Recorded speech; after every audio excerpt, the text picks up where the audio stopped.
لا شريك له ونشهد أن سيدنا ومولانا محمدا عبده ورسوله الذي نزل الفرقان عليه ليكون للعالمين نذيرا وداعيا إلى الله بإذنه وسراجا منيرا أما بعد فقد قال الله سبحانه وتعالى في كلامه المجيد والفرقانه الحميد أعوذ بالله من الشيطان الرجيم بسم الله الرحمن الرحيم وقاتلوا في سبيل الله الذين يقاتلونكم وقال الله تعالى إنا فتحنا لك فتحا مبينا وقال اليوم أكملت لكم دينكم وأتممت عليكم نعمتي ورضيت لكم الإسلام دينا وقال الله سبحانه وتعالى إن الله وملائكته يصلون على النبي يا أيها الذين آمنوا صلوا عليه وسلموا تسليما اللهم صل على محمد وعلى آل محمد كما صليت على إبراهيم وعلى آل إبراهيم إنك حميد مجيد اللهم بارك على محمد وعلى آل محمد كما باركت على إبراهيم وعلى آل إبراهيم إنك حميد مجيد الحمد لله মহান আল্লাহ পাক রব্বুল আলামিনের দরবারে অসংখ্য অগণিত শুকরিয়া আদায় করছি যিনি আমাদেরকে সুস্থতার সাথে বাঁচিয়ে রেখে আজকের এই পবিত্র জুমার দিনে জুমার নামাজ আদায় করার জন্য জামিয়া মসজিদে একত্রিত হওয়ার তৌফিক দান করেছেন এবং পাশাপাশি কোরআন ও হাদিস থেকে কিছু কথা বলার ও শোনার তৌফিক দান করেছেন। এজন্য আমরা মহান আল্লাহর দরবারে কালিমাতে শুকর আদায় করছি আলহামদুলিল্লাহ। আজকে আমরা আলোচনা করব রাসূলুল্লাহ সাল্লাল্লাহু আলাইহি ওয়াসাল্লামের হিজরতের কারণ এবং রাসূলুল্লাহ সাল্লাল্লাহু আলাইহি ওয়াসাল্লামের মদিনা জীবন নিয়ে ইনশাআল্লাহ। যে কথাগুলো বলা হবে আল্লাহ রাব্বুল আলামিন আমাদেরকে কথাগুলো মনোযোগ দিয়ে শুনে এর থেকে শিক্ষা অর্জন করার তৌফিক দান করেন, সবাই বলি আমিন। আমরা গত সপ্তাহে রাসূলুল্লাহ সাল্লাল্লাহু আলাইহি ওয়াসাল্লামের মক্কা জীবন নিয়ে আলোচনা করেছিলাম। রাসূল আরবি সাল্লাল্লাহু আলাইহি ওয়াসাল্লাম নবুয়ত প্রাপ্ত হওয়ার পরে মক্কাতে মাত্র 12 বছর ছিলেন। কত বছর অবস্থান করেছিলেন? 12 বছর। নবী হওয়ার পরে 610 খ্রিস্টাব্দে রসুল নবুয়তি লাভ করেছেন। 22 খ্রিস্টাব্দ পর্যন্ত রাসূলুল্লাহ সাল্লাল্লাহু আলাইহি ওয়াসাল্লাম মক্কাতে ছিলেন। এই 12টা বছর রসুল লোকদেরকে প্রথম 3 বছর গোপনে দাওয়াত দিয়েছেন, এরপর থেকে রাসূল সাল্লাল্লাহু আলাইহি ওয়াসাল্লাম প্রকাশ্যেই দাওয়াত দিয়েছেন। 12 বছর দাওয়াতে রসুলের ইসলামের দাওয়াতে মাত্র 40 জন নারী পুরুষ ইসলাম ধর্ম গ্রহণ করেছে। কয়জন? মাত্র 40 জন নারী পুরুষ মিলাইয়া 12টা বছর। মক্কার 40 জন। কারণ রাসূল সাল্লাল্লাহু আলাইহি ওয়াসাল্লাম তো তখন মক্কাতে ছিলেন। তো রাসূল আরবি সাল্লাল্লাহু আলাইহি ওয়াসাল্লাম হিজরতের কিছু প্রেক্ষাপট আছে, কিছু কারণ আছে। মূল কারণ যেটা, সেটা হচ্ছে আল্লাহ তাআলা হুকুম করেছেন। মূল কারণ কি? আল্লাহ তাআলাই রাসূল সাল্লাল্লাহু আলাইহি ওয়াসাল্লামকে বলেছেন যে রাসূল আপনি মক্কা থেকে মদিনাতে হিজরত করে যান। আর প্রাসঙ্গিক কিছু কারণ আছে। 3বার যে 3টি শপথ হয়েছিল বা ইয়াতে আকাবা হয়েছিল, 3টা শপথে দেখা গেছে প্রথম শপথে 6 জন, এরপরের শপথে 12 জন, এরপরের শপথে আরও বেশি হয়েছে।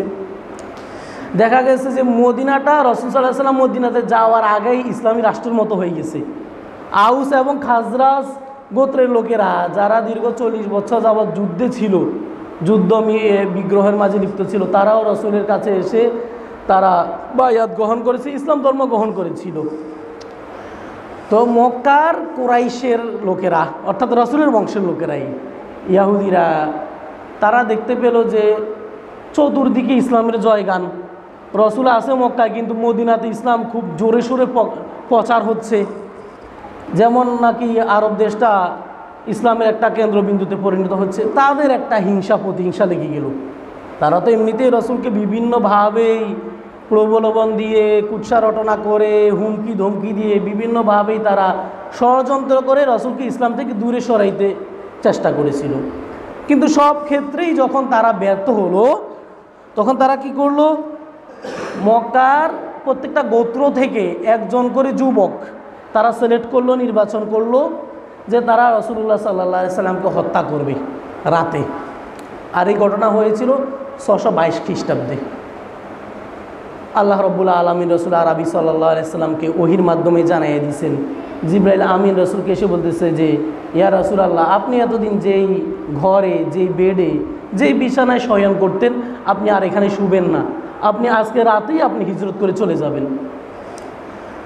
কুরাইশরা তাদের কমিটির যে সিদ্ধান্ত হয়েছিল, সিদ্ধান্ত মতে তারা শুধু অপেক্ষা করতেছে কিভাবে রাত্রটা হবে। সূর্য ডুববে আর রাত্র হবে, আর রাত্র গভীর হলে রাসূলের উপর আক্রমণ করবে তারা।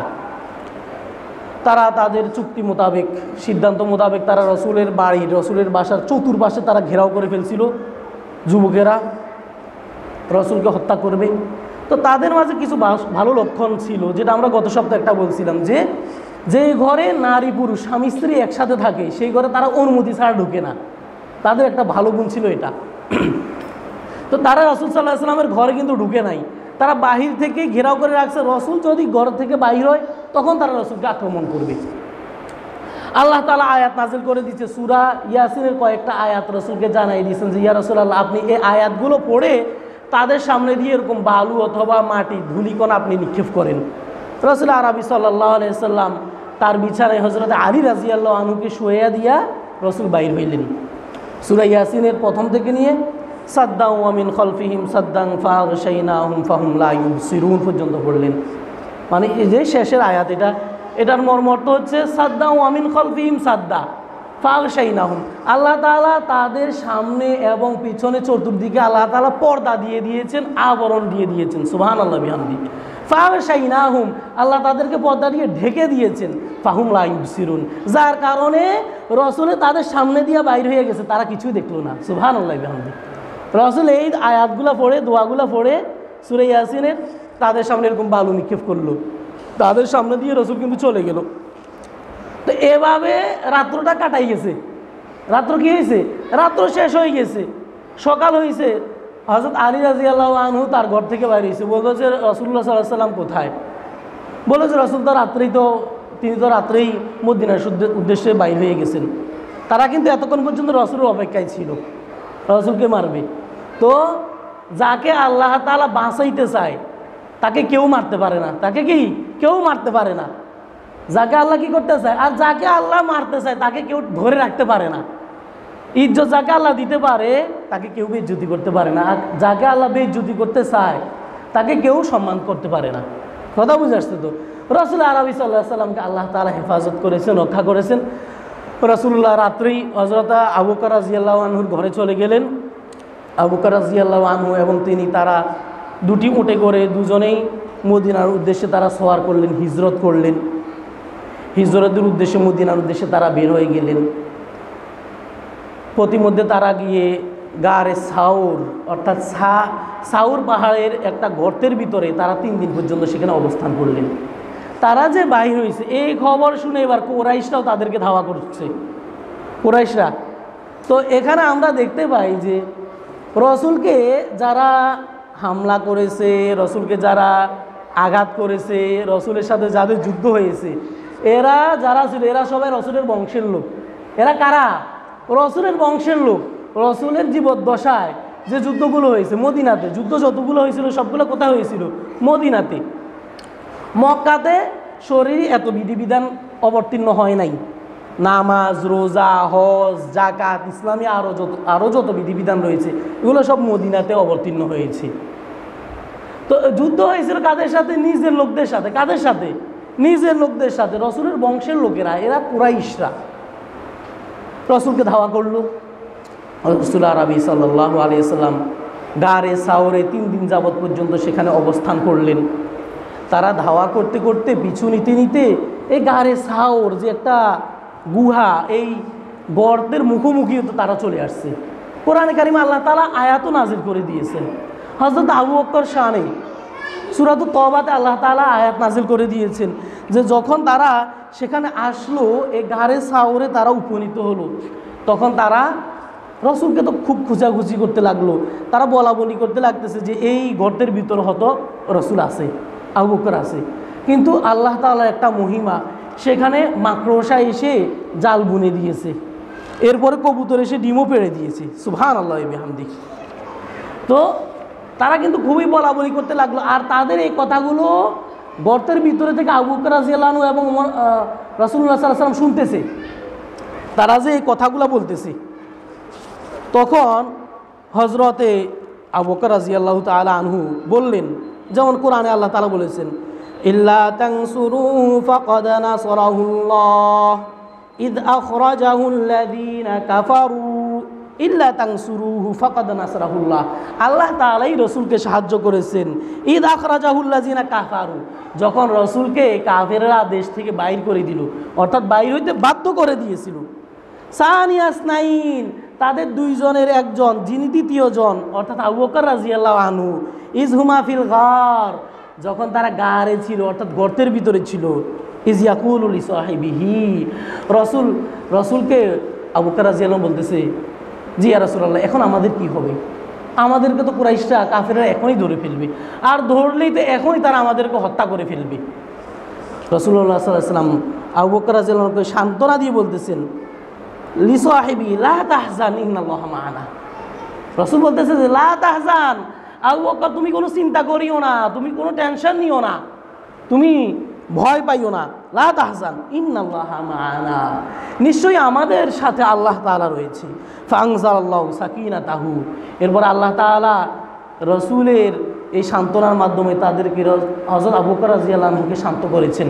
তার মনের মাঝে একটা প্রশান্তি লাভ হয়েছে, ভীতি দূর হয়েছে, যে যদি আল্লাহ আমাদের সহায় হয়ে যায়, আল্লাহ যদি সাহায্যকারী হয়ে যায়, তাহলে এদের সামনে আমরা কিছুই না, আমাদেরকে এরা দেখতেও পাবে না। সুবহানাল্লাহি ওয়া বিহামদিহি। তাহলে এই কোরআনের এই আয়াতটা হযরতে আবু বকরের শানে নাজিল হয়েছে। কার শানে? আবু বকরের ঘটনা, আবু বকরকে বর্ণনা করে দিয়ে আল্লাহ তাআলা কোরআনে এই আয়াতটা নাজিল করে দিয়েছেন। সুবহানাল্লাহি ওয়া বিহামদিহি। এরপরে তারা সেখানে 3 দিন যাবত অবস্থান করলো। 4th দিনে তারা মদিনায় গিয়ে, মদিনার উদ্দেশ্যে রওনা দিলেন। মদিনায় গিয়ে তারা পৌঁছলো, অর্থাৎ খ্রিস্টীয় 622 খ্রিস্টাব্দ, 600 খ্রিস্টাব্দ, 22 খ্রিস্টাব্দ। দিনটা ছিল 12ই রবিউল আউয়াল। দিনটা কি ছিল? রবিউল আউয়াল মাসের 12 তারিখ। রসুলের জন্ম, মৃত্যু এবং হিজরতের ক্ষেত্রে আমরা ইতিহাস যদি পর্যালোচনা করি, তাহলে দেখা যায় যে রবিউল আউয়াল মাসের 12 তারিখেই হয়েছে রসুলের জন্ম। এটা নিয়ে ইখতিলাফ রয়েছে কিছু। আবার রসুলের হিজরত, সেটাও রবিউল আউয়ালের 12 তারিখে। আর রসুলের ইন্তেকাল যে রবিউল আউয়াল মাসের 12 তারিখ হয়েছে, এটার ব্যাপারে সবাই একমত। তো 3টা বিষয় কিন্তু একই মাসের একই তারিখে মিলে গিয়েছে। সুবহানাল্লাহি ওয়া বিহামদিহি। রাসূল আরবি সাল্লাল্লাহু আলাইহি সাল্লাম মদিনায় গিয়ে অবস্থান করলেন। মদিনায় যখন উপস্থিত হয়েছেন, মদিনার যারা মুসলমানেরা এবং যারা ইহুদিরা সবাই রাসূলুল্লাহ সাল্লাল্লাহু আলাইহি ওয়াসাল্লামকে সাদরে গ্রহণ করেছিল।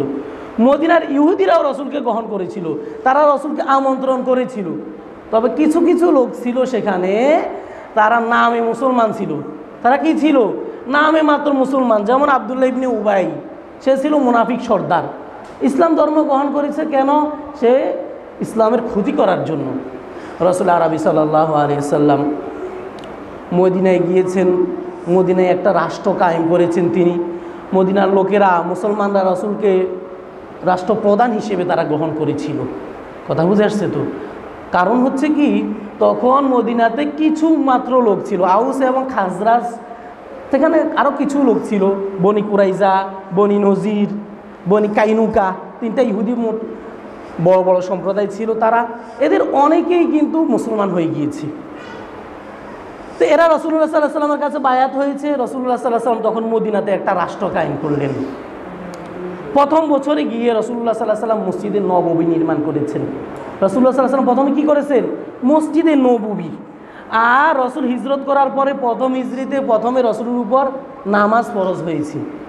নামাজ ফরজের ব্যাপারে ইখতিলাফ রয়েছে। কেউ কেউ বলে যে হিজরতের আগে নামাজ ফরজ হয়েছে। হ্যাঁ, ফরজ হয়েছিল, তবে জামাতবদ্ধ দলবদ্ধ নামাজ না।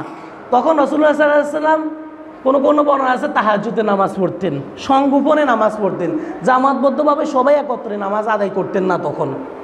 কিন্তু হিজরতের পরে তখন সবাই মিলে একত্রে নামাজ আদায় করেছেন তারা।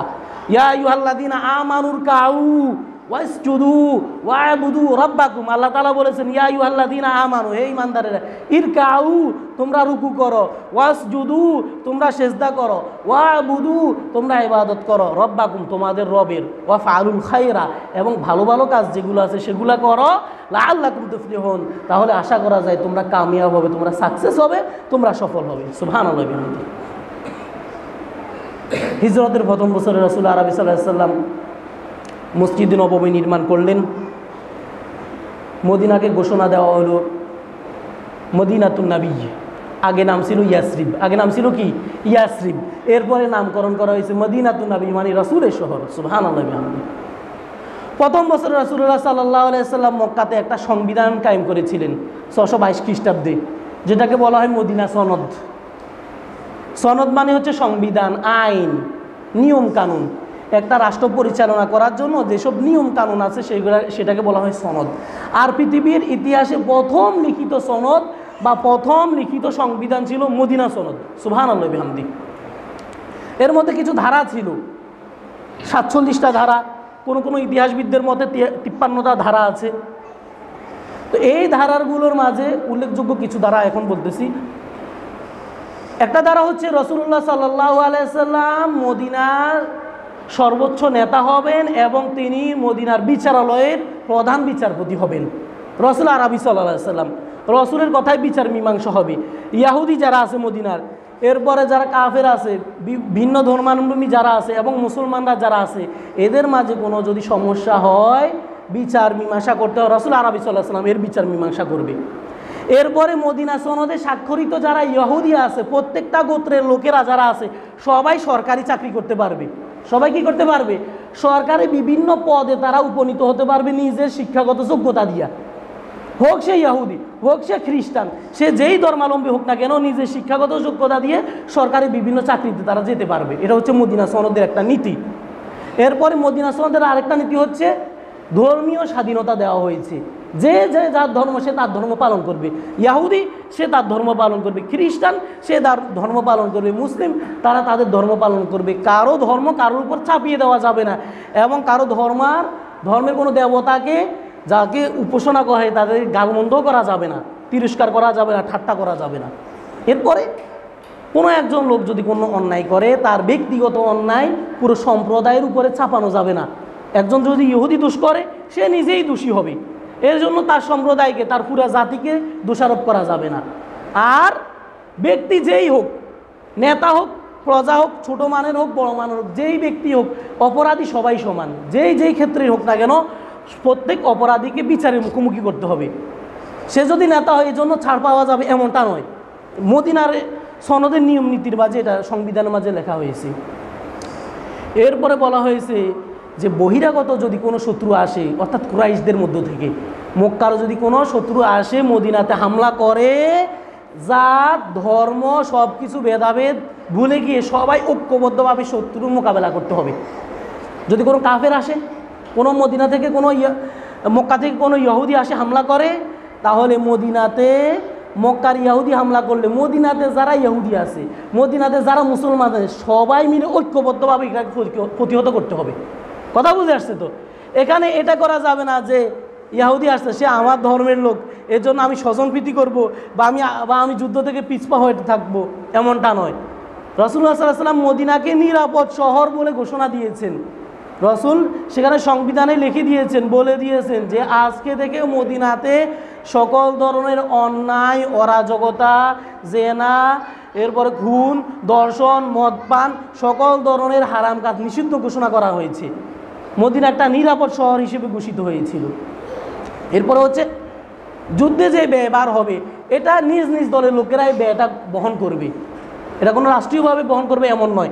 সবাই যে যুদ্ধে যাবে তাদের সরঞ্জামাদি, যাতায়াতের যে খরচগুলো, এগুলো সবগুলো নিজেদের পক্ষ থেকে বহন করতে হবে।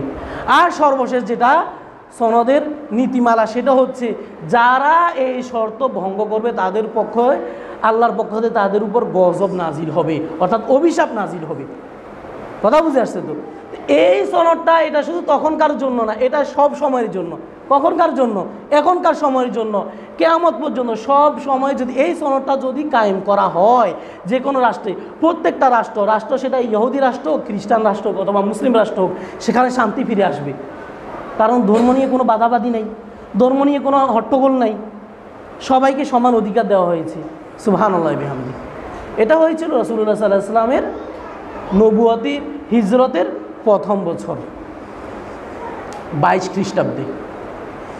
এরপরে 23 খ্রিস্টাব্দ গেল, 24 খ্রিস্টাব্দ, 624 খ্রিস্টাব্দ, হিজরি দ্বিতীয় বছর, মাহে রমজানের 17 তারিখ মুসলমানদের মাঝে এবং কাফেরদের মাঝে একটা রক্তক্ষয়ী যুদ্ধ হয়েছিল, সশস্ত্র যুদ্ধ, যেটা হচ্ছে বদরের যুদ্ধ।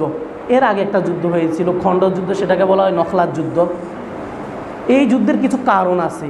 আমরা যদি ইতিহাস পর্যালোচনা করি, রাসূলের জীবনে 27টা ছোট বড় যুদ্ধ হয়েছিল। যতগুলো যুদ্ধ হয়েছিল সবগুলো হচ্ছে প্রতিহতমূলক যুদ্ধ, প্রতিঘাতমূলক যুদ্ধ। কথা বুঝে আসছে তো? প্রতিহত করেছে, ঠেকাইছে, গায়ে পড়ে মুসলমানরা চড়াও হয়ে কিন্তু যুদ্ধ করে নাই। কথা বুঝে আসছে তো? মুসলমানরা গায়ে পড়ে যুদ্ধ করে নাই। যেমন এই বদরের যুদ্ধটা কিভাবে হয়েছিল, ইতিহাসের কিতাবের মাঝে বলা হয়েছে, যখন মদিনায় একটা রাষ্ট্র কায়েম হয়ে গিয়েছিল, এই সুযোগে কুরাইশদের কিছু লোক মদিনার বর্ডারে, মানে সীমান্তবর্তী এলাকায় তারা কি করলো, তারা এসে মদিনার লোকদের শস্য ক্ষেত যেগুলো আছে এগুলারে আগুন দিয়ে জ্বালাই দিত। তারা মদিনার লোকদের গবাদি পশু যেগুলো আছে, উট, ভেড়া, দুম্বা, এগুলো নিয়ে যেত, শস্যের অনেকগুলো ক্ষতি হতো। তো রাসূলুল্লাহ সাল্লাল্লাহু আলাইহি ওয়াসাল্লাম সেখানে 9 জন কিংবা 12 জন লোকের একটা কমিটি গঠন করে, একটা সদস্য গঠন করলো। হযরত আব্দুল্লাহ ইবনে জাহাশকে সেখানে প্রধান করে নিযুক্ত করে দিলেন, যেন সেখানে কোনো বিশৃঙ্খলা না হয়। তো এরই মধ্যে এরা তো দস্যুবৃত্তি করতো, ডাকাতি করতো, এখানেই কিছু সন্ত্রাসী কার্যকলাপ করতো। আব্দুল্লাহ ইবনে জাহাশের নেতৃত্বে মুসলমানদের হাতে কুরাইশদের একজন নেতা নিহত হয়েছিল, হত্যা হয়েছিল, অর্থাৎ বিশৃঙ্খলা করতে গিয়ে সে হত্যা হয়েছিল।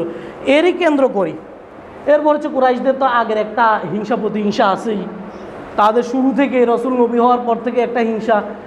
রাসূলুল্লাহ সাল্লাল্লাহু আলাইহি ওয়াসাল্লামকে তারা হত্যা করবে, ইসলামের বাতি তারা নিভিয়ে দিবে, তাদের একটা খেয়াল হচ্ছে এটা।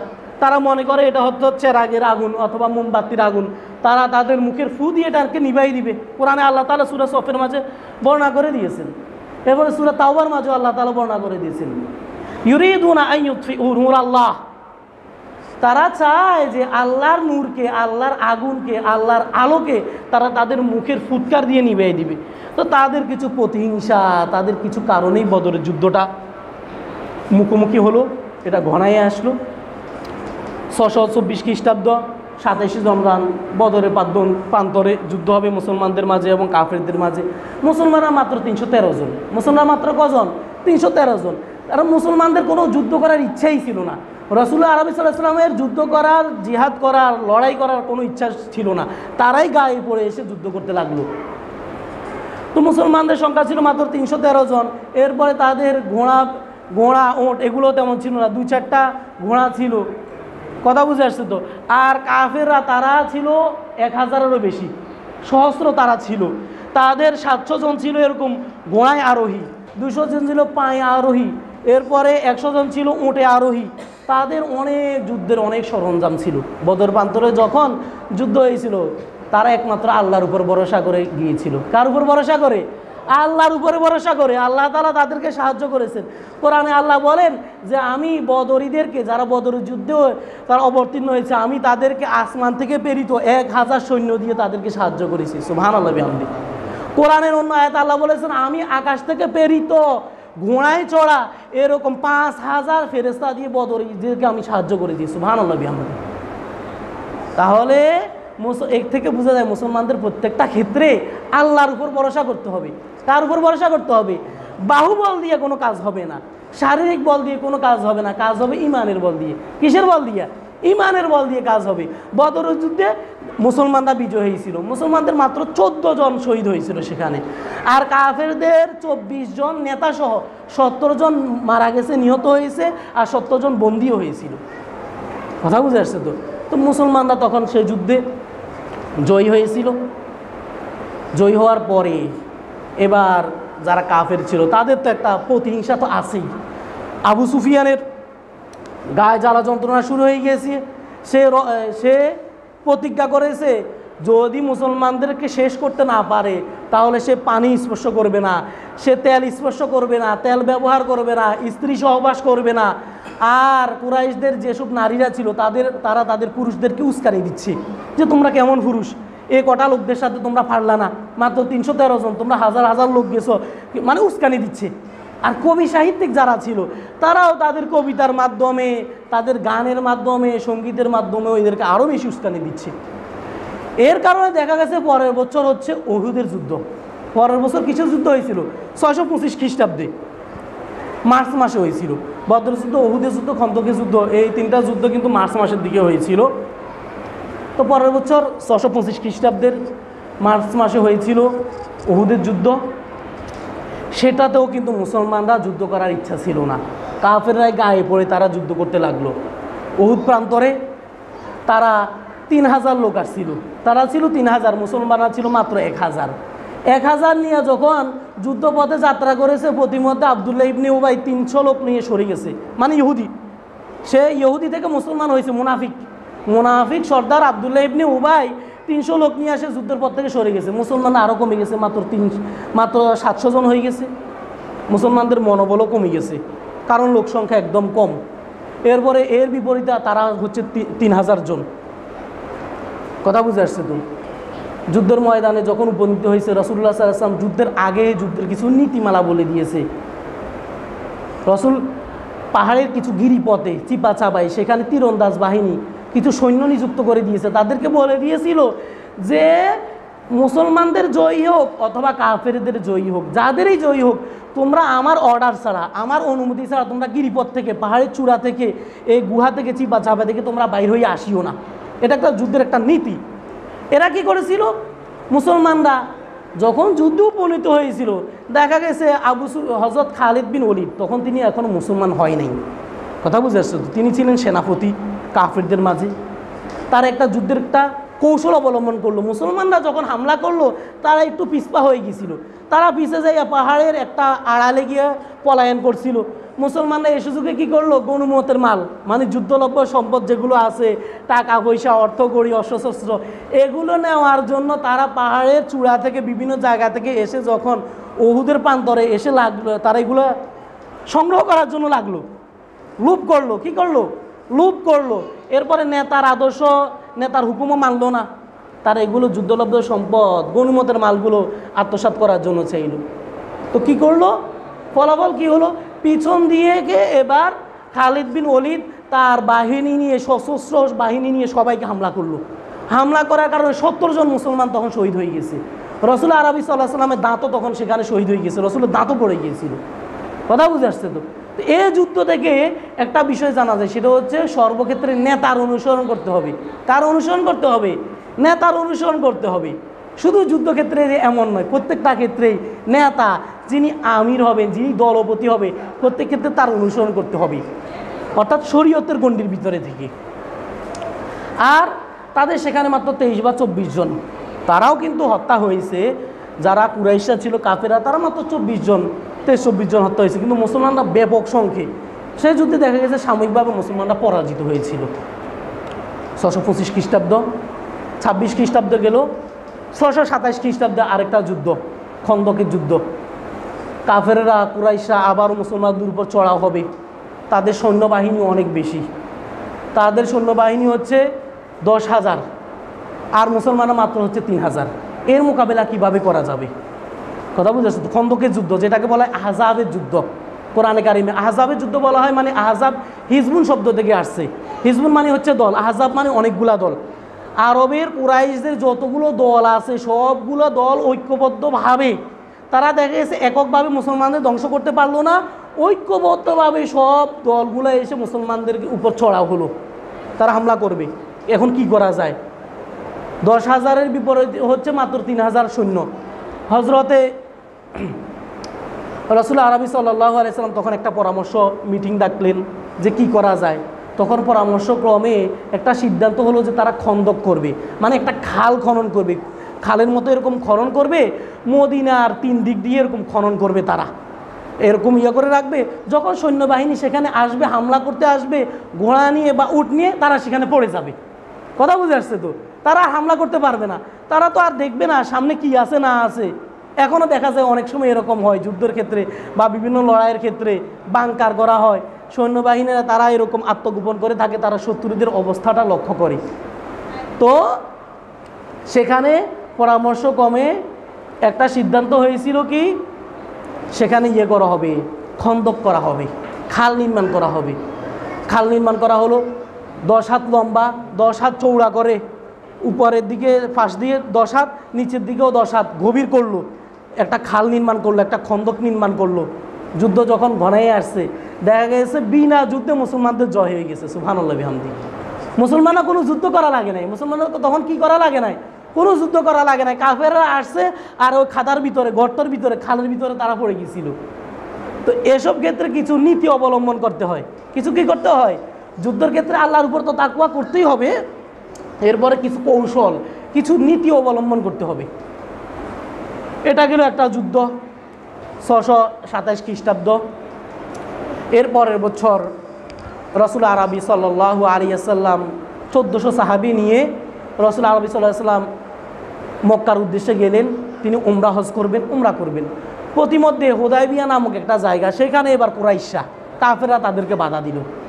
কাফেররা রাসূল আরবি সাল্লাল্লাহু আলাইহি ওয়াসাল্লামকে হজ করতে দিবেন না। অবস্থাটা এমন হয়েছে যে মুসলমানদের মাঝে একটা থমথমে অবস্থা হয়ে যাবে, সেখানে একটা মারামারির অবস্থা হয়ে যাবে। তো দুপক্ষের একটা সিদ্ধান্ত হলো যে আমরা একটা সন্ধি করব। আমরা একটা কি করব? একটা সন্ধি করব, একটা চুক্তি করব। এই চুক্তিতে সবাই একমত হয়েছে, যেটাকে বলা হয় হুদায়বিয়ার সন্ধি। যেটাকে কি বলা হয়? এটা হচ্ছে ইসলামের ইতিহাসে হুদায়বিয়ার সন্ধি। হুদায়বিয়া নামক যে একটা জায়গা আছে, স্থান আছে, সেখানে মুসলমানদের মাঝে কিছু চুক্তি হয়েছিল। তো এই চুক্তির মাঝে বলা হয়েছে যে মুসলমানরা এই বছর 6ষ্ঠ হিজরিতে 628 খ্রিস্টাব্দে যারা হজ করতে আসছে, তারা এই বছর হজ করবে না, তারা ফিরে যাবে, তারা চলে যাবে। আগামী বছর তারা হজ করতে আসবে। আর তারা যখন হজ করতে আসবে, কিছু শর্ত সাপেক্ষে তারা হজ করবে, উমরা হজ করবে। প্রথম শর্ত হচ্ছে এটা যে তারা মাত্র মক্কাতে 3 দিন থাকবে। এই 3 দিনের মাঝে মক্কা শহরের কোনো লোক তারা অবস্থান করতে পারবে না। তারা মক্কা শহর ছেড়ে দিয়ে তারা অন্যত্র চলে যেতে হবে। মদিনাবাসীরা তারা নির্বিঘ্নে নির্দ্বিধায় তারা তাদের হজের কাজ সম্পাদন করে তারা চলে যাবে। আর মদিনার ব্যবসায়ী যারা আছে, বণিক গোষ্ঠী যারা আছে, এরা মক্কার যারা ব্যবসায়ীরা আছে, এরা হাজিদেরকে নিরাপত্তা দিবে, সিকিউরিটি দিবে, যেন তাদের কোনো ক্ষতি না হয়, কোনো সমস্যা না হয়। আর এই চুক্তিটা থাকবে 10 বছর বলবৎ থাকবে। কয় বছর? হুদায়বিয়ার সন্ধির যে চুক্তিটা হয়েছে, 10 বছর পর্যন্ত মক্কাবাসী এবং মদিনাবাসীদের সাথে, অর্থাৎ ইহুদি, খ্রিস্টান এবং মুসলমানদের সাথে কোনো যুদ্ধ বিগ্রহ হবে না। শান্তি চুক্তি, যে আপনাদের সাথে আমাদের সাথে কোনো যুদ্ধ হবে না। কথা বুঝে আসছে তো? এরকম কিছু নীতিমালা প্রণয়ন করা হয়েছিল। এরপর আরও কিছু নীতিমালা প্রণয়ন করা হয়েছে। মদিনাবাসী যদি মক্কাতে যায়, তাহলে মক্কাবাসীরা তাদেরকে ধরে রাখতে পারবে না, তাদেরকে ফেরত দিতে হবে। অর্থাৎ মুসলমানরা যদি মক্কাতে যায়, আবার মক্কার ইহুদিরা যদি তারাও যদি মদিনাতে যায়, এদেরকে সুন্দরভাবে সাদরে গ্রহণ করতে হবে, মেহমানের মতো। তাদেরকে আটকে রাখা যাবে না, তাদের উপর কোনো হামলা মামলা করা যাবে না। দুই দেশের মাঝে, অর্থাৎ মক্কা এবং মদিনা, দুই শহরের মাঝে একটা শান্তি চুক্তি হয়েছিল। এই শান্তি চুক্তি এগুলো করার পরে লেখালেখি হওয়ার পরে মুসলমানরা ফিরে গিয়েছিল। তো দেখা গেছে এর মাত্র হুদায়বিয়া সন্ধির 2 বছর না যাইতে ইহুদিরা শান্তি চুক্তি তারা ভঙ্গ করেছে। তারা মুসলমানদের উপর চড়া হয়েছে, তারা উস্কানি দিয়েছে, মুসলমানদের উপর তারা হামলা শুরু করে দিয়েছে। তো যার ফলশ্রুতিতে কি হয়েছে এটার কথা আল্লাহ তাআলা কোরআনে বলেছেন, ইন্না ফাতাহনা লাকা ফাতহাম মুবিনা, হে রাসূল আমি আপনাকে সরাসরি প্রকাশ্যে একটা বিজয় দিয়েছি। ইন্না নিশ্চয়ই, ফাতাহনা আমি বিজয় দিয়েছি, লাকা ফাতহাম মুবিনা আপনাকে আমি প্রকাশ্য একটা বিজয় দিয়েছি। রাসূল আরবি সাল্লাল্লাহু আলাইহি ওয়াসাল্লাম 630 খ্রিস্টাব্দে অর্থাৎ এই 2 বছর পরে রাসূল আরবি সাল্লাল্লাহু আলাইহি ওয়াসাল্লাম রাসূল সাল্লাল্লাহু আলাইহি ওয়াসাল্লাম 10,000 সাহাবীদেরকে নিয়ে রাসূলুল্লাহ সাল্লাল্লাহু আলাইহি ওয়াসাল্লাম মদিনার মক্কার দিকে রাসূল সাল্লাল্লাহু আলাইহি ওয়াসাল্লাম অগ্রসর হয়েছেন, অর্থাৎ মক্কা বিজয় করবেন। কথা বুঝে আসছে তো? রাসূল সাল্লাল্লাহু আলাইহি ওয়াসাল্লাম সেখানে চলে গেলেন 10,000 সৈন্য নিয়ে, কোনো হামলা মামলা হয় নাই, এমনি বিনা হামলাতে বিনা যুদ্ধে। তবে হ্যাঁ, মুসলমানদের 2 জন সৈন্য সেখানে নিহত হয়েছিল কাফেরদের হাতে, এটার ব্যাপারে একটা মতামত আছে। তো দেখা গেছে 630 খ্রিস্টাব্দে রাসূলুল্লাহ সাল্লাল্লাহু আলাইহি ওয়াসাল্লাম মক্কা বিজয় করেছেন কোনো রক্তপাত ছাড়া, যুদ্ধ ছাড়া, কোনো যুদ্ধ বিগ্রহ হয় নাই সে বছর। এরপরে 632 খ্রিস্টাব্দ 8ই জিলহজ রাসূল আরবি সাল্লাল্লাহু আলাইহি ওয়াসাল্লামের বিদায় হজ হয়েছিল। আরাফার ময়দানে রাসূলুল্লাহ সাল্লাল্লাহু আলাইহি ওয়াসাল্লামের শেষ হজ, রাসূলের জীবনে, রাসূলের জীবদ্দশায় শেষ হজ হয়েছিল। এটাকে বলা হয় হুজ্জাতুল বিদা বা বিদায় হজ বলা হয়। এই হজটা হয়েছিল। রাসূল আরবি সাল্লাল্লাহু আলাইহি ওয়াসাল্লাম উপর কোরআনের শেষ আয়াত, আল ইয়াউমা আকমালতু লাকুম দীনাকুম ওয়া আতমামতু আলাইকুম নি'মাতি ওয়া রাযীতু লাকুমুল ইসলামা দীনা, এই আয়াতটা নাজিল হয়েছিল তখন। আর এই আয়াতটা হচ্ছে কোরআনের শেষ আয়াত, বিদায় হজের সময় এই আয়াতটা নাজিল হয়েছিল। অর্থাৎ তোমাদের জন্য আল্লাহ বলেছেন যে তোমাদের ধর্মকে আমি পরিপূর্ণ করে দিয়েছি। বিদায় হজের বাসনে রাসূল সাল্লাল্লাহু আলাইহি ওয়াসাল্লাম কিছু কথা বলেছিলেন, মুসলমানদেরকে কিছু দায়িত্ব দিয়েছিলেন যে তোমরা আমার এই রেখে যাওয়া দিনকে তোমরা প্রসার করবে।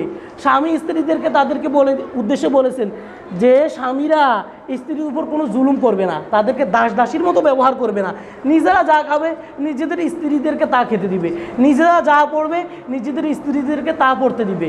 আর যারা মালিক শ্রেণীর লোক আছে তাদেরকে বলা হয়েছিল যে তোমরা যা খাবে যা পড়বে তোমরা তোমাদের দাসী অর্থাৎ চাকর বাকর, নিজের অধীনস্থ যারা আছে, নিজের আন্ডারে যারা কাজ করে, তোমার যারা চাকর, তোমার অধীনে যারা কাজ করে তাদের উপর তুমি জুলুম করবে না, অবিচার করবে না, তুমি যা খাবে তাদেরকে তা খেতে দিবে। তুমি তাদের ব্যাপারে দাসীর ব্যাপারে রাসূল সাল্লাল্লাহু আলাইহি ওয়াসাল্লাম সতর্ক করে দিয়েছিল। এটাই ছিল রাসূলুল্লাহ সাল্লাল্লাহু আলাইহি ওয়াসাল্লামের জীবনের শেষ হজ। আর এই বছর রাসূল সাল্লাল্লাহু আলাইহি ওয়াসাল্লামের ইন্তেকাল হয়েছিল। তো আমরা যেটা দেখতে পাই ইসলামের ইতিহাস থেকে, মক্কা যখন বিজয় হয়ে গেছিল রাসূল আরবি সাল্লাল্লাহু আলাইহি ওয়াসাল্লাম মদিনাবাসীতে মক্কাতে যারা ইহুদি ছিল তাদের সবাইকে সাধারণ ক্ষমা করে দিয়েছিল। কি করে দিয়েছিল রাসূল সাল্লাল্লাহু আলাইহি ওয়াসাল্লাম? ক্ষমা করে দিয়েছিল। মদিনাতে যখন রাষ্ট্রপ্রধান হয়েছিল মদিনাতে অনেক ইহুদি ছিল, সবাইকে রাসূল ক্ষমা করে দিয়েছে, মদিনা সনদ কায়েম করে দিয়েছিল। কথা বুঝে আসছে তো? দেখা গেছে রাসূল সাল্লাল্লাহু আলাইহি ওয়াসাল্লাম সবার উপর শান্তি করে মীমাংসা করে দিয়েছেন।